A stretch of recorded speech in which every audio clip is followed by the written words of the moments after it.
আমরা লাইব্রেরির উন্নয়ন চাই।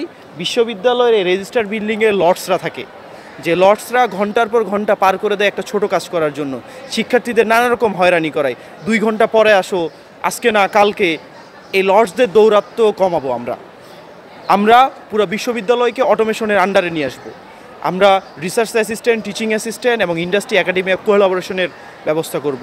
আমাদের এই যে নাপা সেন্টারটিকে একটি আধুনিক মেডিকেল সেন্টারে রূপান্তরিত করব। আমাদের হলের মেয়েরা যাদের স্বাস্থ্য ঝুঁকিতে সবচেয়ে বেশি থাকে, সেই নারী শিক্ষার্থীদের জন্য আমরা 24 ঘন্টা খোলা রাখা যায় এমন একটি ফার্মেসির ব্যবস্থা করব।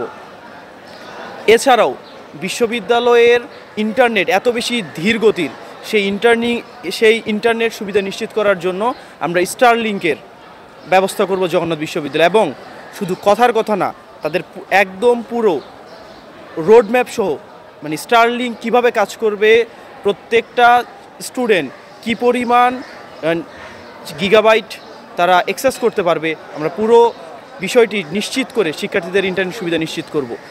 এছাড়াও জগন্নাথ বিশ্ববিদ্যালয়ের সমস্যা তো শেষ নেই। ক্রীড়াক্ষেত্রে জিমনেশিয়াম খুব বেশি জরুরি। অলরেডি আমরা মাননীয় যে যুব ক্রীড়া উপদেষ্টা রয়েছে তার কাছে আমরা স্মারকলিপি দিয়েছি যে জগন্নাথ বিশ্ববিদ্যালয়ে দ্রুততম সময়ের মধ্যে একটি জিমনেশিয়াম স্থাপনের জন্য।